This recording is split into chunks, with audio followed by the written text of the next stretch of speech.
4. Aún en el banquillo de los acusados, es siempre interesante oír hablar de uno mismo. Durante los alegatos del procurador y del abogado, puedo decir que se habló mucho de mí y quizá más de mí que de mi crimen. ¿Eran muy diferentes, por otra parte, esos alegatos? El abogado levantaba los brazos y defendía mi culpabilidad, pero con excusas. El procurador tendía las manos y denunciaba mi culpabilidad, pero sin excusas. Una cosa, empero, me molestaba vagamente. Pese a mis preocupaciones, estaba a veces tentado de intervenir y el abogado me decía entonces: «Cállese, conviene más para la defensa que esté usted callado». En cierto modo, parecían tratar el asunto prescindiendo de mí. Todo se desarrollaba sin mi intervención. Mi suerte se decidía sin pedirme la opinión. De vez en cuando sentía deseos de interrumpir a todos y decir: «Pero al fin y al cabo, ¿quién es el acusado? Es importante ser el acusado. Soy yo y yo tengo algo que decir». Pero pensándolo bien, no tenía nada que decir. Por otra parte, debo reconocer que el interés que uno encuentra en atraer la atención de la gente no dura tanto. Por ejemplo, el alegato del procurador me fatigó enseguida.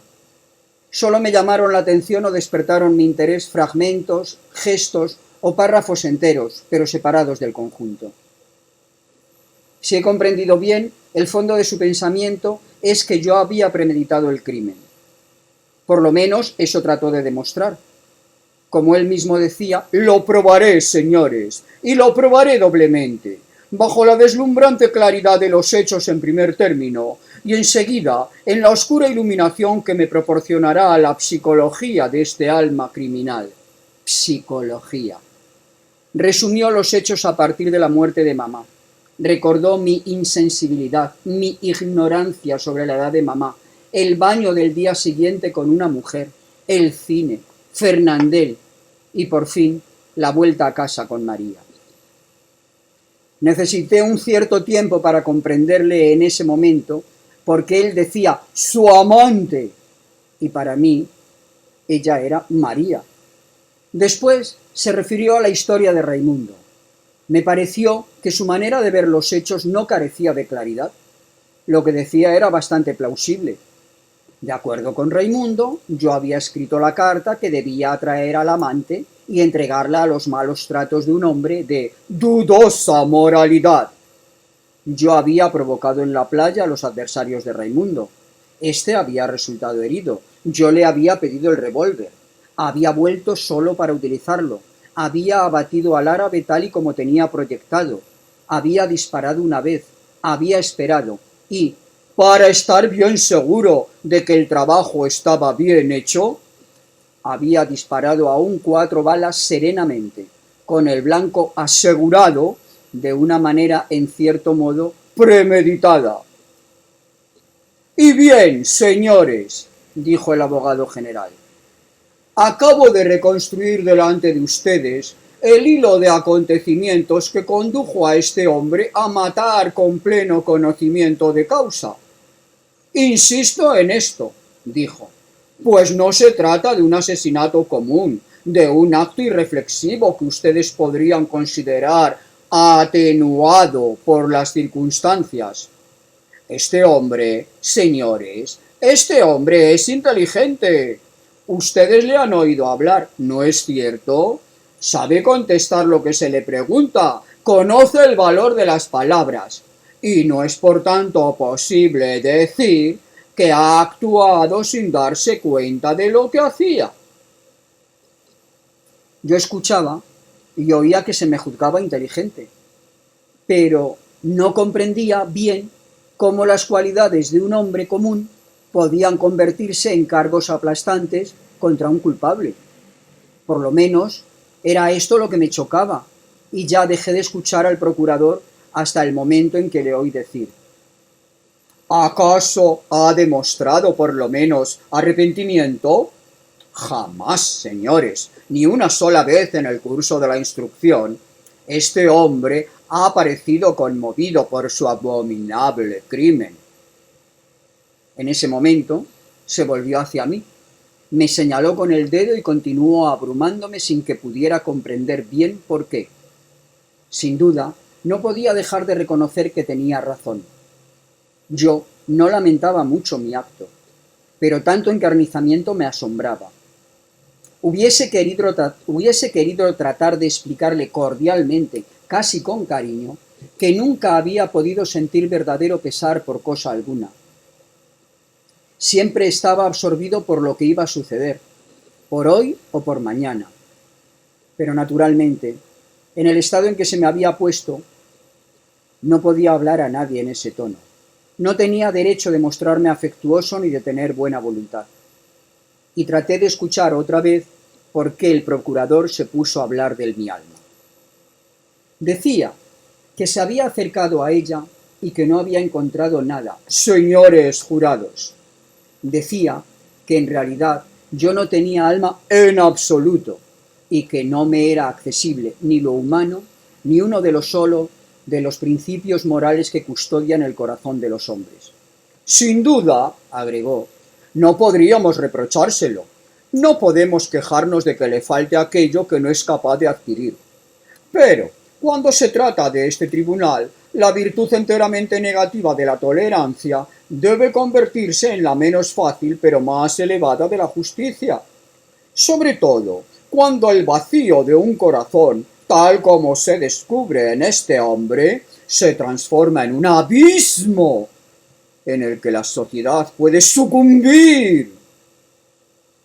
Habló entonces de mi actitud para con mamá. Repitió lo que había dicho en las audiencias anteriores, pero estuvo mucho más largo que cuando hablaba del crimen. Tan largo que finalmente no sentí más que el calor de la mañana, por lo menos hasta el momento en que el abogado general se detuvo y después de un momento de silencio volvió a comenzar con voz muy baja y muy penetrante. Este mismo tribunal, señores, va a juzgar mañana el más abominable de los crímenes, el asesinato de un padre. Según él, la imaginación retrocedía ante este atroz atentado. Osaba esperar que la justicia de los hombres castigaría sin debilidad. Pero no temía decirlo. El horror que le inspiraba este crimen cedía casi frente al que sentía delante de mi propia insensibilidad. Siempre, según él, un hombre que mataba moralmente a su madre se sustraía a la sociedad de los hombres por el mismo título que el que levantaba la mano asesina sobre el autor de sus días. En todos los casos, el primero preparaba los actos del segundo, y en cierto modo los anunciaba y los legitimaba. Estoy persuadido, señores, agregó alzando la voz, de que no encontrarán ustedes demasiado audaz mi pensamiento si digo que el hombre que está sentado en este banco es también culpable de la muerte que este tribunal deberá juzgar mañana. Debe ser castigado en consecuencia. Aquí, el procurador se enjugó el rostro brillante de sudor. Dijo, en fin, que su deber era penoso, pero que lo cumpliría firmemente. Declaró que yo no tenía nada que hacer en una sociedad cuyas reglas más esenciales desconocía, y que no podía invocar al corazón humano cuyas reacciones elementales ignoraba. «Os pido la cabeza de este hombre», dijo, «y os la pido con el corazón tranquilo, pues en el curso de mi ya larga carrera me ha tocado reclamar penas capitales. Nunca tanto como hoy he sentido este penoso deber, compensado, equilibrado, iluminado por la conciencia de un imperioso y sagrado mandamiento y por el horror que siento delante del rostro de un hombre en el que no leo más que monstruosidades». Cuando el procurador volvió a sentarse, hubo un momento de silencio bastante largo. Yo me sentía aturdido por el calor y el asombro. El presidente tosió un poco y con voz muy baja me preguntó si no tenía nada que agregar. Me levanté y como tenía deseos de hablar, Dije, un poco al azar por otra parte, que yo no había tenido intención de matar al árabe. El presidente contestó que eso era una afirmación, que hasta aquí no había comprendido bien mi sistema de defensa y que antes de oír a mi abogado le complacería que precisara los motivos que habían inspirado mi acto. Mezclando un poco las palabras y dándome cuenta de que hacía el ridículo, dije rápidamente que había sido a causa del sol. En la sala se escucharon risas. El abogado se encogió de hombros e inmediatamente después le concedieron la palabra. Pero declaró que era tarde, que él calculaba tener para varias horas y que pedía la suspensión de la audiencia hasta la tarde. El tribunal consintió. Por la tarde, los grandes ventiladores seguían agitando la espesa atmósfera de la sala y los pequeños abanicos de paja multicolor de los jurados se movían todos en el mismo sentido. Me pareció que el alegato del abogado no debía terminar jamás. Sin embargo, en un momento dado escuché que decía: «Es cierto que yo maté». Luego continuó en el mismo tono diciendo «yo» cada vez que hablaba de mí. Yo estaba muy asombrado. Me incliné hacia un gendarme y le pregunté por qué. «¡Shh!», me dijo que me callara y después de un momento agregó: «Todos los abogados hablan así. Todos los abogados hacen eso». Pensé que hablar así, que hacer eso, era apartarme un poco más del asunto, reducirme a cero y en cierto sentido sustituirme. Pero creo que estaba yo ya muy lejos de la sala de audiencias. Por otra parte, el abogado me pareció ridículo. Alegó muy rápidamente la provocación y luego también habló de mi alma. Pero me pareció que tenía mucho menos talento que el procurador. «También yo», dijo, «me he acercado a este alma, pero al contrario del eminente representante del Ministerio Público, yo he encontrado algo, y puedo decir que he leído en ella como en un libro abierto». Había leído que yo era un hombre honrado, trabajador asiduo, incansable, fiel a la empresa que me empleaba, querido por todos y compasivo con las desgracias ajenas. Para él, yo era un hijo modelo que había sostenido a su madre tanto tiempo como había podido. Finalmente había esperado que una casa de retiro daría a la anciana las comodidades que mis medios no me permitían procurarle.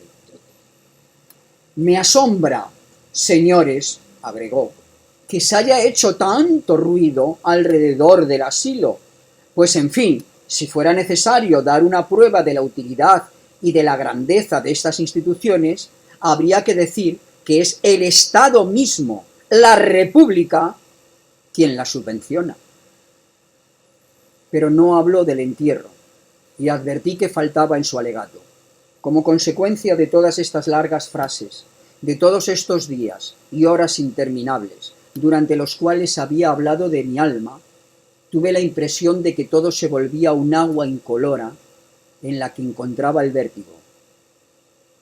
Al final, solo recuerdo que desde la calle y a través de las salas y de los estrados, mientras el abogado seguía hablando, oí sonar la corneta de un vendedor de helados. Fui asaltado por los recuerdos de una vida que ya no me pertenecía más, pero en la que había encontrado las más pobres y las más firmes de mis alegrías. Los olores de verano, el barrio que amaba, un cierto cielo de la tarde, la risa y los vestidos de María. Me subió entonces a la garganta toda la inutilidad de lo que estaba haciendo en ese lugar, y no tuve sino una urgencia: que terminase en cuanto antes para poder volver a la celda y dormir. Apenas oí gritar al abogado para concluir que los jurados no querrían enviar a la muerte a un trabajador honrado, perdido por un minuto de extravío, y aducir las circunstancias atenuantes de un crimen cuyo castigo más seguro era el remordimiento eterno que ya arrastraba yo. El tribunal suspendió la audiencia y el abogado volvió a sentarse con aspecto agotado, pero sus colegas se acercaron a él para estrechar la mano. Oí que le decían: «¡Magnífico, querido amigo!». Uno de ellos hasta pidió mi aprobación. ¿No es cierto?, me dijo. Asentí. Pero el cumplido no era sincero, porque yo estaba demasiado cansado. Afuera declinaba el día, y el calor era menos intenso. Por ciertos ruidos de la calle que oía, adivinaba la suavidad de la tarde. Estábamos todos allí esperando. Aunque lo que esperábamos juntos, en realidad solo me concernía a mí. Volví a mirar la sala. Todo estaba como el primer día. Encontré la mirada del periodista de la chaqueta gris y de la mujer autómata, lo que me hizo pensar que durante todo el proceso yo no había buscado nunca a María con la mirada. No es que la hubiera olvidado, pero tenía demasiado que hacer. La busqué. La vi entre Celeste y Raimundo. Me hizo un pequeño ademán, como si dijera, por fin, y vi sonreír su rostro un poco ansioso. Pero sentía cerrado el corazón, y ni siquiera pude responder a su sonrisa. El tribunal volvió.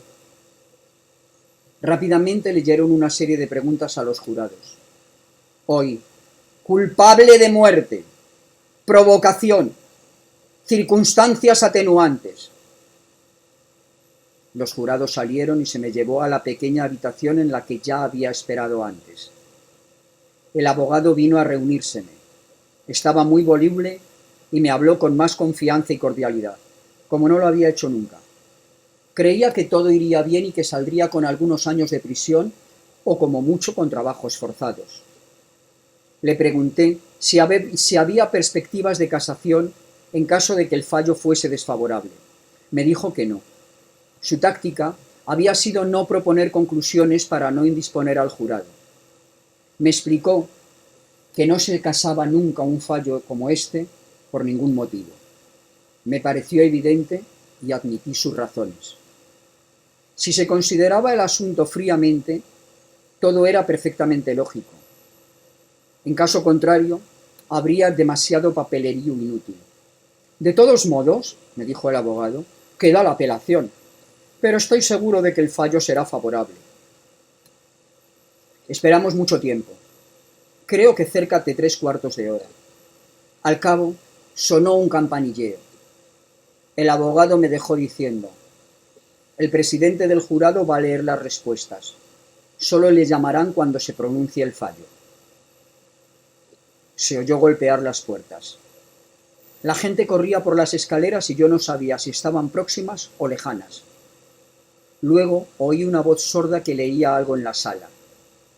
No pude entender lo que decía. Cuando volvió a sonar el campanilleo, la puerta del lugar de los acusados se abrió y el silencio de la sala subió hacia mí. El silencio y la singular sensación que sentí al comprobar que el joven periodista había apartado la mirada, lo mismo que la mujer autómata. No miré en dirección a María. No tuve tiempo, porque el presidente me dijo en forma extraña que en nombre del pueblo francés se me cortaría la cabeza en una plaza pública. Me pareció reconocer entonces el sentimiento que leía en todos los rostros. Creo que era consideración. Ahora los gendarmes se mostraban muy suaves conmigo. El abogado me tomó la mano. Yo ya no pensaba en nada. El presidente me preguntó si no tenía nada que agregar. Reflexioné. Dije, no. Entonces me llevaron.